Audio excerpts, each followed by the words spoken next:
పక్కూరి దొంగ పొరుగురికి పోయి నీతులు చెప్తే ఎలా ఉంటుంది? హాస్యాస్పదంతో పాటు విరగబడి నవ్వే మాదిరిగానే ఉంటుంది. చేసే పనులు ఓ మాదిరి ఉంటే చెప్పే పనులు మరో మాదిరి ఉంటాయి. పైగా ఈ డిజిటల్ యుగంలో ఎవరు కనిపెట్టలేరు, ఎవరు చూడలేరు అనుకుంటే మాత్రం ఇంతకన్నా దారుణం పొరపాటు మరొకటి ఉండదు. సరే, ఈ విషయం కాసేపు పక్కన పెడితే తాజాగా ఆంధ్రప్రదేశ్లో ముఖ్యమంత్రి స్థానంలో ఉన్న కూటమి అధినేత చంద్రబాబు నాయుడు గారు తమిళనాడుకు వెళ్ళారు. తమిళనాడులో ఎన్నికలు ఉన్నాయి, అసెంబ్లీ ఎన్నికలు. ఏప్రిల్ 23న 2026 అంటే ఇక 2-3 రోజులు అవుతే ఎన్నికలు తమిళనాడు రాష్ట్రంలో. ఈ నేపథ్యంలో ఎన్డీఏ కూటమి అభ్యర్థుల విజయానికి మద్దతుగా ప్రచారం చేయడానికి ఆహ్వానం రావడంతో తమిళనాడుకు వెళ్ళారు చంద్రబాబు నాయుడు గారు.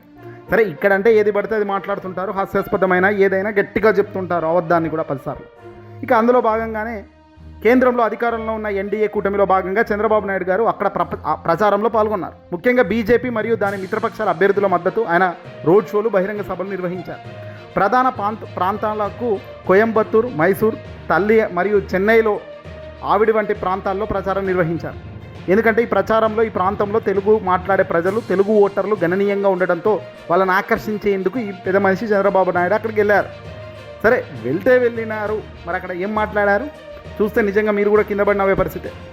చంద్రబాబు నాయుడు గారికి ఎక్కడికి వెళ్ళినా ఏం చేసినా తాను మాట్లాడే మాటలు మాత్రం చాలా గంభీరంగా, చాలా విశేషంగా ఉంటాయి. సొంత రాష్ట్రంలో ఆంధ్రప్రదేశ్లో అప్పులు పెంచుకుంటూ పోతున్న చంద్రబాబు నాయుడు గారు తమిళనాడు పక్క రాష్ట్రం పోయి ఏం నీతులు చెప్తున్నారో తెలుసా? ఆంధ్రప్రదేశ్లో కేవలం 22 నెలల కాలంలోనే 3.5 లక్షల కోట్లు అంటే 3,50,000 కోట్లు అప్పులు చేసిన ఈ పెద్ద మనిషి చంద్రబాబు నాయుడు గారు తమిళనాడు ఆర్థిక పరిస్థితిని విమర్శించడం నిజంగా ఇక్కడ హాస్యాస్పదంగా ఉంది.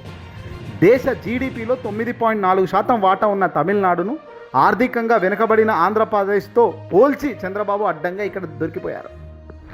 ఆంధ్రప్రదేశ్ సొంత రాష్ట్రంలో చంద్రబాబు నాయుడు గారు అధికారంలోకి వచ్చిన కేవలం 22 నెలల కాలంలోనే సుమారు 3,50,000 కోట్లు అప్పులు చేశారనే విమర్శలు బలంగా లెక్కలతో బయటపడుతున్నాయి ఆయన సొంత రాష్ట్రంలో. గతంలో వైఎస్ జగన్మోహన్ రెడ్డి గారు 5 ఏళ్లలో చేసిన అప్పుల గురించి రాష్ట్రంలో శ్రీలంక అయిపోతుందని ప్రచారం చేసిన ఈ పెద్ద మనిషి టీడీపీ ఇప్పుడు కేవలం 2 ఏళ్లలోపే దాదాపు అదే స్థాయి కన్నా దాటేసి, అంటే 5 ఏళ్లలో జగన్ చేసిన అప్పు కన్నా దారుణంగా 22 నెలల్లోనే 5 ఏళ్ల అప్పు కూడా చేసేసిన ఈ మనిషి తమిళనాడులో ద్వంద్వ వైఖరిని ఎండగడుతోంది.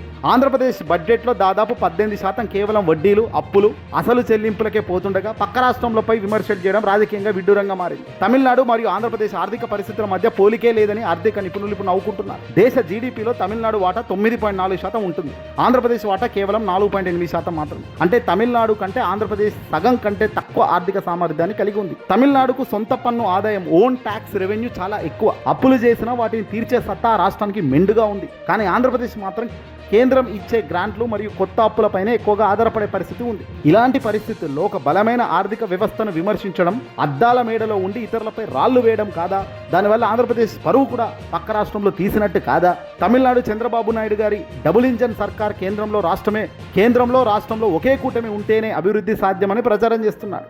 డబుల్ ఇంజన్ సర్కార్ ఆంధ్రప్రదేశ్లో ఇప్పటికీ రెవెన్యూ వృద్ధి కేవలం 1.97% మాత్రమే. అంటే according to the CAG report ప్రకారం రాష్ట్రంలో సూపర్ 6 హామీలను అమలు చేయడంలో తడబడుతూ తమిళనాడు ప్రజలకు అభివృద్ధి పాఠాలు చెప్పడం అడ్డంగా దొరికిపోవడానికి ప్రధాన కారణం కాదా ఇది? తమిళనాడు విషయానికి పోయి మద్యం పాలసీ పైన మాట్లాడుతున్నారు. తమిళనాడులో మద్యం బాటిల్ 10 రూపాయలు అవినీతి జరుగుతుందని చంద్రబాబు ఆరోపించారు. ఆంధ్రప్రదేశ్లో 1,00,000కు పైగా బెల్ట్ షాపులు ఉన్నాయి కదా, వాటిని ఉపాధి కేంద్రాలుగా టీడీపీ నేతలే సమర్థించుకుంటున్నారు కదా, విమర్శలకు గురి చేస్తున్నారు కదా. సొంత రాష్ట్రంలో మద్యం ఆదాయం కోసం పాకులాడుతూ పక్క రాష్ట్రంలో మద్యం నియంత్రణ లేదా అవినీతి గురించి మాట్లాడడం చంద్రబాబు సెల్ఫ్ కోల్ లాంటి పరిమితి చెందిన వాస్తవాలకు దగ్గర. ఇక డిఎంకే కాంగ్రెస్తో కలవడాన్ని చంద్రబాబు తప్పుబట్టారు. పొత్తుల వైవిధ్యం, యూటర్న్ గురించి చెప్తున్నారు పోయి బాబుగారే. తమిళనాడులో 2018లో రాహుల్ గాంధీతో కలిసి ప్రచారం చేసినప్పుడు చంద్రబాబు కాంగ్రెస్ మంచి పార్టీలో అనిపించిందని, ఇప్పుడు అధికారంలో కోసం మళ్ళీ బీజేపీతో చేరి కాంగ్రెస్ను విమర్శించడం ఆయన అవకాశవాద రాజకీయాలకు నిదర్శనమని సోషల్ మీడియాలో ఇప్పుడు నవ్వుకుంటున్నారు. బాబుగారిని చూసి, బాబుగారి మాటలు చూసి. పొత్తుల గురించి పక్క రాష్ట్రంలో పోయి పాఠాలు చెప్పి ఈ పెద్ద మనిషి పొత్తులకు బ్రాండ్ అంబాసిడర్ అనేది దేశంలో ఏ వ్యక్తిని అడిగినా చెప్పే పరిస్థితి ఉంటుంది. ఈ రోజున 2018 తెలంగాణ ఎన్నికలకు చంద్రబాబు నాయుడు గారు ఇప్పుడు తమిళనాడు స్టాలిన్ మరియు కాంగ్రెస్ పొత్తును విమర్శిస్తున్నారు కదా. 2018 తెలంగాణ అసెంబ్లీ ఎన్నికల్లో మహాకూటమి పేరుతో కాంగ్రెస్తో జతకట్టింది స్వయంగా ఈ చంద్రబాబు నాయుడు గారు కాదా? రాహుల్ గాంధీ నివాసానికి వెళ్ళి, ఢిల్లీకి వెళ్ళి ఆయనతో మాట్లాడి దేశాన్ని రక్షించడానికి కాంగ్రెస్తో కలవక తప్పదు అని చంద్రబాబు ప్రకటించినారు. ఆ రోజు ఉమ్మడి ఖమ్మం మరియు హైదరాబాద్ ప్రాంతాల్లో కాంగ్రెస్ అభ్యర్థుల కోసం చంద్రబాబు ఏకంగా రాహుల్ గాంధీ చేయి పట్టుకుని ఒకే వేదికపై నిలబడి ఓట్లు అడగలేదా? ఎన్టీఆర్ స్థాపించిన తెలుగుదేశం పార్టీ సిద్ధాంతాలను కాంగ్రెస్ వ్యతిరేకత విరుద్ధంగా వ్యవహరించిన చంద్రబాబు ఈరోజు స్టాలిన్కు నీతులు చెప్పడం నిజంగా ఎంతవరకు కరెక్ట్? తెలుగుదేశం పార్టీ ఆవిర్భావమే కాంగ్రెస్ వ్యతిరేక మీద జరిగిందట. స్టాలిన్ తన తండ్రి కరుణానిధి ఆశయాలకు వ్యతిరేకంగా కాంగ్రెస్తో కలిశారని చంద్రబాబు విమర్శిస్తున్నారు. మరి అదే తర్కం ప్రకారం ఎన్టీఆర్ ఆశయాలను వ్యతిరేకంగా 2018లో కాంగ్రెస్తో పొత్తు పెట్టుకున్నప్పుడు చంద్రబాబు ఆశయాలు ఏమయ్యాయి అని రాజకీయ విశ్లేషకులు ఇప్పుడు ఈ పాయింట్లు లేవనెత్తుతున్నారు. అంటే ఆయనకు అవసరమైనప్పుడు కాంగ్రెస్ ప్రజాస్వామ్య పరిరక్షక పార్టీ, అవసరం లేనప్పుడు మాత్రం వినాశకరమైన పార్టీ అయిపోతుంది. చంద్రబాబు గారు గతంలో నేషనల్ ఫ్రంట్ అన్నాడు, యునైటెడ్ ఫ్రంట్లు అన్నాడు, కీలక పాత్రలు పోషించాడు. అప్పట్లో కాంగ్రెస్ ఇతర పార్టీలతో ఏకం చేసిన ఆయన 2019 ఎన్నికలకు ముందు దేశవ్యాప్తంగా తిరిగి మమతా బెనర్జీ, స్టాలిన్, శరద్ పవార్ లాంటి వాళ్లతో కలిసి ప్రోత్సహించారు. ఇప్పుడు అదే స్టాలిన్ ఇండియా కూటమిలో భాగంగా కాంగ్రెస్తో కొనసాగుతుంటే చంద్రబాబు మాత్రం రూటు మార్చి బీజేపీ పంచన చేరి పాత్రమిత్రులను విమర్శిస్తున్నారు. దీనినే రాజకీయ అవకాశవాదం అంటారు కదా, దీన్నే ఈ డొల్లతనం అంటారు కదా, విలువల లేని వ్యక్తి అంటారు కదా, విశ్వసనీయత ఉన్న వ్యక్తి అంటారా ఎవడైనా?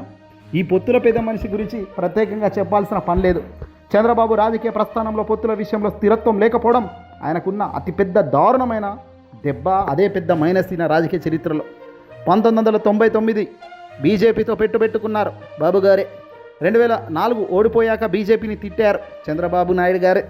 2009 లెఫ్ట్ పార్టీలు మరియు టీఆర్ఎస్తో పొత్తు పెట్టుకున్నారు చంద్రబాబు గారే. 2014లో మళ్ళీ ఇదే బీజేపీతో పొత్తు పెట్టుకున్నారు చంద్రబాబు నాయుడు గారే. 2018 కాంగ్రెస్తో దోస్తీ అంటూ మోదీపై విమర్శలు చేసింది ఇదే చంద్రబాబు నాయుడు గారు. కట్ చేస్తే 2024లో మళ్ళీ బీజేపీ కూటమి గూటి కట్టి ఎన్నికల్లో గెలిచింది చంద్రబాబు నాయుడు గారే. ఇన్నిసార్లు రంగులు మార్చిన ఈ చరిత్ర ఉన్న ఈ చంద్రబాబు నాయుడు గారి నాయకుడు ఒక కూటమిలో కాంగ్రెస్తో ఏళ్ల తరబడి కొనసాగుతున్న స్టాలిన్ను విమర్శించడం అంటే తమిళ ఓటర్లు ముందు తన విశ్వసనీయతను తానే తగ్గించుకున్నట్లు, తన బట్టలు తానే ఊడగొట్టుకున్నట్టు కాదా? స్టాలిన్ అడుగులు కాంగ్రెస్తో కలిసి పడుతుంటే అది తప్పు అని చెబుతున్న చంద్రబాబు తన అడుగులు అధికారం కోసం ఎటు పడుతున్నాయో గమనించుకోలేకపోతుండడమే విశేషం. అందుకే కోయంబత్తూరు గడ్డపై ఆయన చేసిన పొత్తుల లాజిక్ తిరిగి ఆయనకే బూమ్రాంగ్ అయిపోయింది. ఆయన పరువును ఆయనే బజార్కి ఈడ్చుకునే పద్ధతిలో ఆయన నిలబడి ఈరోజు తిట్టుకునే పరిస్థితికి వచ్చేసింది. మద్యం గురించి కూడా గట్టిగా మాట్లాడారు. కానీ ఇది ఎంత రివర్స్గా చంద్రబాబుకు తగులుతుందో బహుశా ఆయన కూడా ఊహించి ఉండరేమో. తమిళనాడులో నిలబడి మద్యం బాటిల్పై 10 రూపాయల అవినీతి జరుగుతుందని ఆరోపిస్తున్న ఈ పెద్ద మనిషి ఆయనే పెద్దలో చిక్కులో పడిపోయారు. ఇప్పుడు బెల్ట్ షాపులు ఆంధ్రప్రదేశ్లో ఒక యుద్ధంలాగా నడుస్తున్నాయి. సొంత సామ్రాజ్యంలా నడిపిస్తున్నారు అధికారంలో ఉన్న కూటమి వాళ్ళు. చంద్రబాబు గత టీడీపీ హయాంలో ఉండే ఊరూరు బెల్ట్ షాపులు విచ్చలవిడిగా పెరిగాయని ఆరోపణలు చేశాడు అధికారంలో లేనప్పుడు. దాదాపు 1,00,000కు పైగా బెల్ట్ షాపులు ఉన్నాయని ప్రతిపక్షాలు ఆరోపిస్తుంటే వాటిని ఉపాధి కేంద్రాలు అంటూ తాజాగా తెలుగుదేశం పార్టీ నేతలు సమర్థిస్తుండడం మనం చూస్తుండడం ఏ నైతికతగా ప్రశ్నిస్తుంది ఇప్పుడు సమాజం. ఆంధ్రప్రదేశ్లో మద్యం ధరలు ఆకాశానికి అంటుతుంటే ఎంఆర్పీ కంటే 10 నుంచి 50 వరకు అదనంగా వసూలు చేస్తున్న దానిని నియంత్రించలేకపోయిన చంద్రబాబు పక్క రాష్ట్రం 10 రూపాయల అవినీతి జరుగుతుందని మాట్లాడడం విడ్డూరం. ఆంధ్రప్రదేశ్లో లభించే కొత్త రకం మద్యం బ్రాండ్ల వల్ల ప్రజల ఆరోగ్యం పాడవుతుందని ప్రజలు గగ్గోలు పెడుతుంటే వాటిపై దృష్టి పెట్టకుండా తమిళనాడుకు వెళ్ళి మరి మద్యం నాణ్యత లేదా సేకరణపై విమర్శలు చేయడం ఆయనకు వ్యతిరేకంగా మారింది. ఇప్పుడు అబ్దుల్ కలాం అలాగే జయలలిత సెంటిమెంట్ను ఇక్కడ రగిల్చే కార్యక్రమం చేశారు. చంద్రబాబు గారు ఎప్పుడు తన పాత విజయాలను గొప్పగా చెప్పుకుంటూ ఉంటారు. అయితే తమిళనాడులో ఆయన వాడిన నేనే చేశాను అనే క్రెడిట్ పాలిటిక్స్ ఈసారి పనిచేస్తాయా అంటే ఖచ్చితంగా పనిచేయవు. అబ్దుల్ కలాం క్రెడిట్, ఎందుకంటే ఇక్కడ అబ్దుల్ కలాంను రాష్ట్రపతిని చేసేది నేనే అని చంద్రబాబు తరచూ చెబుతుంటారు. కానీ కలాం గారిని రాష్ట్రపతిగా ఎంపిక చేయడం అనేది అప్పట్లో ఉన్న ఎన్డీఏ కూటమిలోని అనేక పార్టీ ఉమ్మడి నిర్ణయం అట. పైగా అబ్దుల్ కలాం గారు తమిళనాడు ప్రజలకు ఒక మహోన్నత శక్తి ఐకాన్. ఆయన విషయంలో కేవలం రాజకీయ లాభం కోసం క్రెడిట్ తీసుకోవాలన్న చూడ్డాన్ని తంబీలు అహంకారంగా భావించారు. చంద్రబాబుకు ఇది మైనసే అవుతుంది. జయలలితను నేనే గెలిపించాను, ఆమె ప్రమాణ స్వీకారం చేస్తుంటే నేను అక్కడే ఉన్నాను అని చంద్రబాబు చెప్తున్నారు. కానీ ప్రస్తుత తమిళనాడు రాజకీయాల్లో జయలలిత గారి వారసత్వం కోసం ఏఐఏడిఎంకే అనే కుమ్ములాటలు అక్కడ జరుగుతున్నాయి పార్టీలకు సంబంధించి. ఆమె మరణం తర్వాత రాజకీయ చిత్రపటమే అక్కడ మారిపోయింది పూర్తిగా. పాత జ్ఞాపకాలు చెబితే ఓట్లు పడతాయి అని చంద్రబాబు భావించడం ప్రస్తుత తమిళ్ యూత్ దాన్ని పూర్తిగా పట్టించుకోవడం లేదు. విశ్వసనీయత లోపం. గతంలో బీజేపీని తిట్టినప్పుడు జయలలిత పక్షాన నిలబడకుండా ఇప్పుడు మళ్ళీ అదే బీజేపీతో కలిసి వచ్చి ఆమె పేరు వాడుకోవడం తమిళ ఓటర్లు నచ్చలేదట. అందుకే ఆయన ప్రసంగాలు చేస్తున్నప్పుడు ప్రజల నుంచి ఆశించిన స్పందన రాలేదు.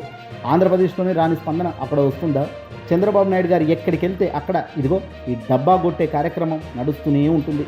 ఏదేమైనా ఎన్ని అబద్ధాలు చెప్పినా ఈరోజు డిజిటల్ యుగం వాస్తవాలతో వెలుగులోకి వచ్చే ప్రతి అక్షరం తుడిచిపెట్టుకుపోతుంది ఇలాంటి వాళ్ళ వ్యక్తిత్వ ఇలాంటి అంశాలు. Cut repeat. ఈరోజు డిజిటల్ యుగంలో వచ్చే వెలుగులోకి వచ్చే ప్రతి అక్షరం ఈ అబద్ధాలను కడిగి పారేస్తూనే ఉంటుంది. అక్షరంతో సహా నిప్పులాగా కాల్చివేస్తూనే ఉంటుంది అబద్ధాలను.